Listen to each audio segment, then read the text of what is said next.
ಏನಕ್ಕೆ ಶಿವ ಘೋಷಣೆಗಳು, ಏನಕ್ಕೆ ಶಿವಾಜಿ ಮಹಾರಾಜರನ್ನ ಅಷ್ಟೆಲ್ಲ ಕೊಂಡಾಡೋದು, ಏನಕ್ಕೆ ಶಿವಾಜಿ ಮಹಾರಾಜರನ್ನ ಆರಾಧಿಸೋದು, ಶಿವಾಜಿ ಮಹಾರಾಜರೇ ನಿಮ್ಮ ಪಾಲಿಗೆ ದೇವರ ಅಂತ ಪ್ರಶ್ನೆ ಮಾಡೋರು ಅನೇಕರಿದ್ದಾರೆ ನಮ್ಮ ಜಗತ್ತಲ್ಲಿ, ಒಬ್ರಿಬ್ರು ಅಂತಲ್ಲ.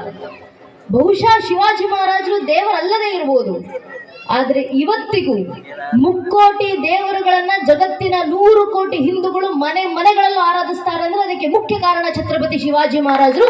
ಆದ್ರಿಂದ ಶಿವಾಜಿ ಮಹಾರಾಜರು ನಮಗೆ ದೇವರ ಸಮಾನರೇ. ನಮ್ಮ ಮಠ ಮಂದಿರಗಳ ರಕ್ಷಣೆಗೆ, ನಮ್ಮ ಸನಾತನ ಸಂತ ಪರಂಪರೆ ರಕ್ಷಣೆಗೆ ಪೂಜನೆ ಸ್ವಾಮೀಜಿಯವರು ಬಹಳ ಸುಂದರವಾಗಿ ಪ್ರಸ್ತುತ ಮಾಡಿದ್ರು. ಶಿವಾಜಿ ಮಹಾರಾಜರು ಯಾವ ಬೇರುಗಳಿಂದ ಅಡಿಪಾಯದಿಂದ ಮೇಲೆ ಬಂದಿದ್ದಾರಲ್ಲ, ಆ ಬೇರುಗಳು ಬಹಳ ಹಿಂದಿನದ್ದು, ಬಹಳ ಘನವಾದದ್ದು, ಬಹಳ ಗಾಢವಾದದ್ದು. ಆ ಬೇರುಗಳು ಯಾವುದು ಅಂದ್ರೆ ಸನಾತನ ಧರ್ಮದ್ದು.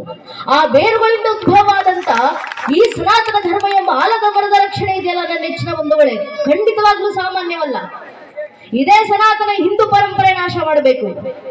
ನಮ್ಮ ಮಠ ಮಂದಿರಗಳ ಡೌನ್ಲೋಡ್ ಶೇರ್ ಚಾಟ್.